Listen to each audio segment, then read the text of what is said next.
This week, the Stargazer podcast will be looking at sustainable fashion. I'm Tash and I'll be chatting with Emma Philippi, a fashion student at QUT, about the current fashion industry and ways to reduce our levels of consumption. So, how are you going, Emma? I'm good, Tash. How are you? I'm good. Thanks for being here. Thank you for inviting me. So the first thing we wanted to discuss is the development process. Why is fashion such an issue? Well, it's not really well known, but fashion is actually such a major polluter. It's the second worst industry after oil. It affects all four major areas of waste, such as water, waste, toxic chemicals, and energy. The lingering effects of fashion will be felt for decades, if not longer. And I think the real reason as to why it's such an issue is because each garment expends so much energy. Like T-shirts, cotton, plain normal T-shirts, we all have 20 in our wardrobe, take, 1,700 litres worth of water. And it's hard to really even fathom. Like that's 10 full bathtubs worth of water. And that's just one garment. And then denim is just so much worse. There's so much processing that goes into denim. The water alone is 5 times what a cotton T-shirt takes. And then the dyeing chemicals, there's about 1,600 chemicals used per denim garment.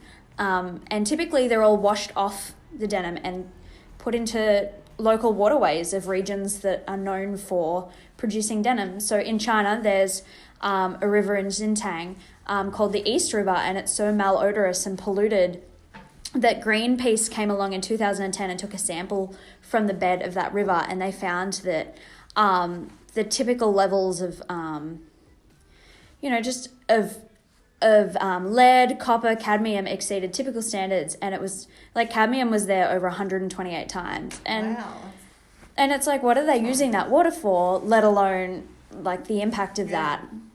So it's just really crazy. And so like that's just water alone. And then there's other issues such as like, factories are being built without OH&S standards. So, heaps of people are like flocking to these cities to get work. Yeah. And they're working in places that have poor pollution inside them. The walls aren't structured properly. So at any time they could fall down and kill however many people are working inside. There's child laborers, there's all that sort of stuff. And it's just such a pervasive industry, and the demand is so high that we allow these sort of sins to keep happening.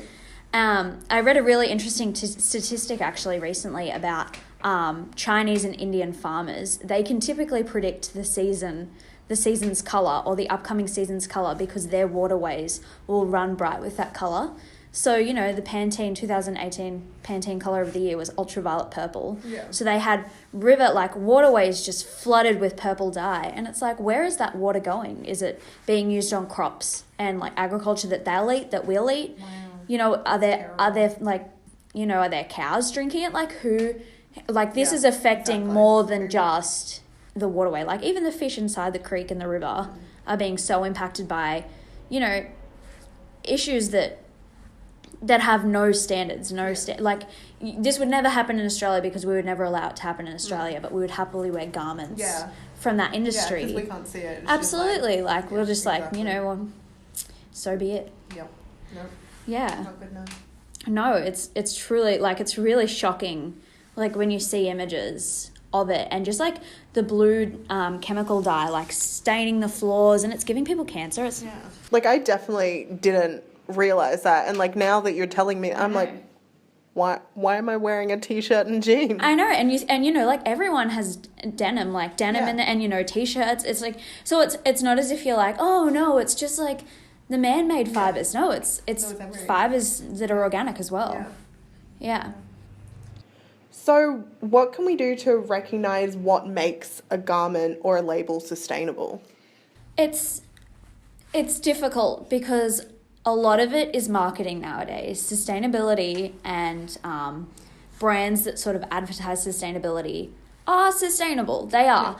They have, they grow their crop in sustainable practices, though it still uses an excess of water. And, they work in factories where the workers have good rights and they get paid on par with national sort of average wages, etc. Everlane does that. When you go to their website, they break down on the website how how each item is priced and like where the money from each garment is like going into separate industries. But the real impact that we don't see and isn't really talked about is that despite the practices being sustainable, the shipping and the globalization of it has really reduced its sustainable like factor, because if they're manufacturing out of Asia, they've still got to get to places around the world. Yeah. Like you're not just going down to your local market or to your local shopping center and local artisans have produced and made this product. No, it's like it's still contributing to that like overall transport pollution, which is so pervasive. But so to really, really become sustainable and have the root of sustainability, you not only have to have an ethical business practice, but you also kind of have to make your products in-house. You have to really know that your stuff is local and that you're buying it from, nearby suppliers, and you're growing it in places that you can really watch. So you can watch the crops go, you can harvest it, you can manufacture the fiber and then turn the fiber into textile. And that is so hard to truly achieve, because in local areas, like I grew up in Narromine, and there was, I wouldn't have that sort of access in Narromine that you do in Brisbane or that you do in America to these sort of labels. Yeah. So it's so hard to be truly sustainable. Yeah. But the best you can do is just look for transparent, you can look for, it's like you just want to look for transparent labels who at least are doing their bit for reducing pollution, even if you can't access them locally. Yeah. Is sort of where I would go. Yeah, and just education, like try and look for information about each brand, and like, even if you are contributing to pollution, maybe, like sometimes you buy from South American countries or African countries, and some of the workers are being trained in weaving and sewing, and they're being pulled out of really awful situations, like, the sex trade. They might be pulled out of that if they're taught viable skills. They're contributing back to something and they can make their own livelihood. Yeah. So I guess that's like ways that you can be sustainable or like really eco-conscious when buying clothes, as opposed to just being like thinking about people and the environment. Absolutely. What are some of the common mistakes consumers make even though they are trying to be sustainable? I think a lot of it stems down to mentality. So if you're buying 10, 20 garments within a season, even if they're from reputable or sustainable, ecological or op-shop sources, if you're not going to wear them and there's not going to be like longevity within the clothing, there's no point buying it, because you're still contributing to the issue of like clothes going to landfill or like things being bought and not worn and sitting there and then you throw them out. Like if you're not truly happy or truly comfortable, or the garment isn't going to suit your purpose, it's not sustainable buying it anymore.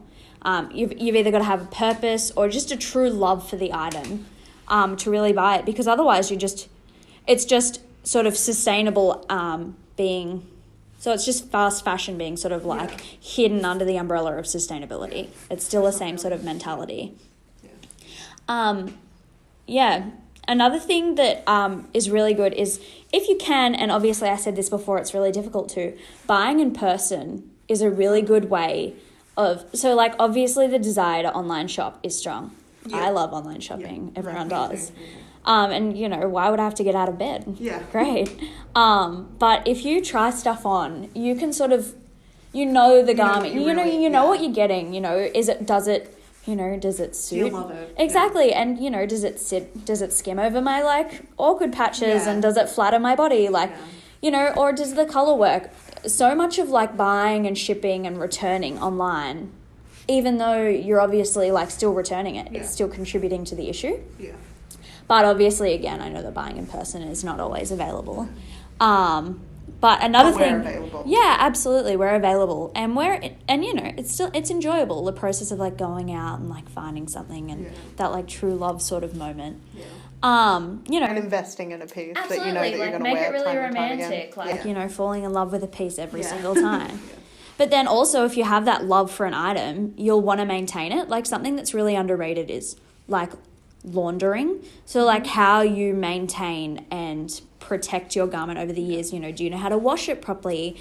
How often are you supposed to wash it? You know, with denim, you're not supposed to wash it very often. Yeah. You're only supposed to wash it every few washes. And if you're anything like me, I'm a bit of a psycho. The moment it gets a scent, I'm like, right in the washing machine. Yeah. But, you know, and it's the same for, like, workout stuff. You're only supposed to do it every so often to maintain the integrity and longevity. Oh, yeah. But also, the more you wash it, the more microfibers come off it that then pollute our waterways. So it's like, you can't really escape it no matter what you do. But if you know how to maintain it, it'll last you longer than, you know. So, like, if you buy something that you really put a lot of investment and love into, it'll last you a long time if you put that same love and investment back into it every time you take it off. You put it back on a hanger, you wash it properly. So that's something that you can do to be sustainable, is to, like, really value and love your pieces. And then it will become sort of more of a lifestyle and an inherent nature to you. Makes sense. Yeah. When shopping, what are some approaches you can take to ensuring a more sustainable approach? Yeah, this is really interesting, especially with what we were saying before about, like, trying to fall in love with items and stuff like that. Yeah. Livia Firth of EcoAge created this hashtag called 30 Wears, which is where if you pick something up off, you know, like off a rack, or you pick up a pair of pants, you sort of got to try them on and evaluate. Am I going to wear this, and am I still going to love this, and I'm still going to have value for this in 30 wears? You know, do I see myself wearing this in 5 years? You know, God forbid, you know, you don't put any weight, or like you're in the same sort of situation, you can fit into it. Will it still work for you? Will it still suit your style? And obviously style is, like, ever changing, and we're not the same person, but you sort of got to come at it as, like, is this worthwhile to bring into my wardrobe?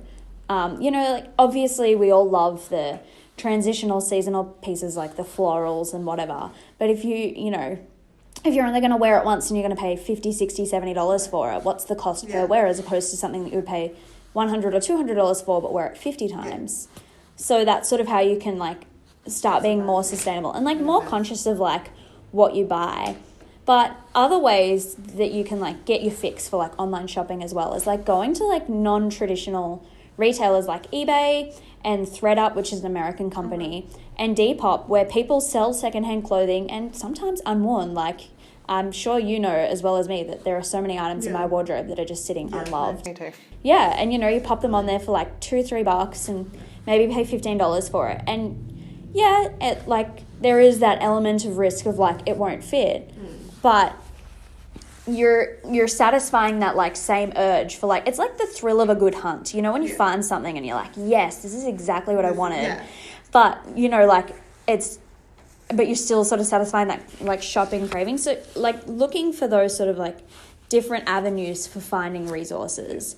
And, you know, if you've got skills, you can upcycle them, you can do all that sort of funky, crazy stuff. I wish I could sew, like, that sort of stuff. So, like, upcycling and all that, like, amazing, you know, you could even bedazzle it. Is that just kind of like taking a piece of clothes and making it into something else? Yeah, like I met a girl recently who, she really loved pockets. Yep. She loved pockets and she wanted to create this business. Every girl loves pockets. see, I don't love pockets. Oh, really? No. I mean, you can't tell through the podcast, but, like, I've got childbearing hips, and pockets sometimes add volume. That is true. So, you know, manufacturers don't necessarily add or don't. And, you know, like, women's pockets are always so short. I know, but we need hardy pockets. Exactly. So. She wanted to do this Etsy business where you could upcycle your own clothing, and just, like, it was like it was an extra piece that you could just add onto your clothing. Oh, wow. And it was really cool. It was a really cool concept, where people could just add pockets wherever they want, you know, like on the sleeves, on the breast pocket, you know, underneath, like, wherever you... Yeah, so it's really interesting. That's definitely interesting, yeah. Yeah, so, like, even really funky, groovy things like that. Like, maybe you have a really boring pair of denim pants and, like, a tartan pocket might, like, jazz it up and make you want to wear it again, even on the back. Yeah.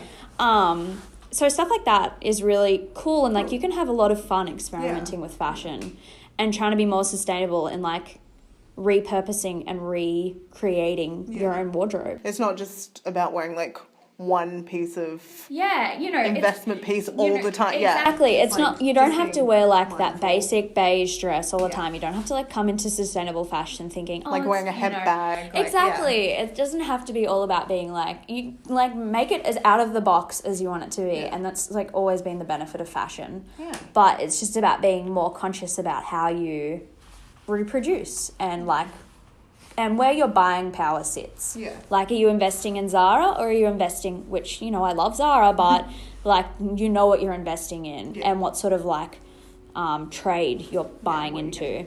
Yeah, absolutely. Oh.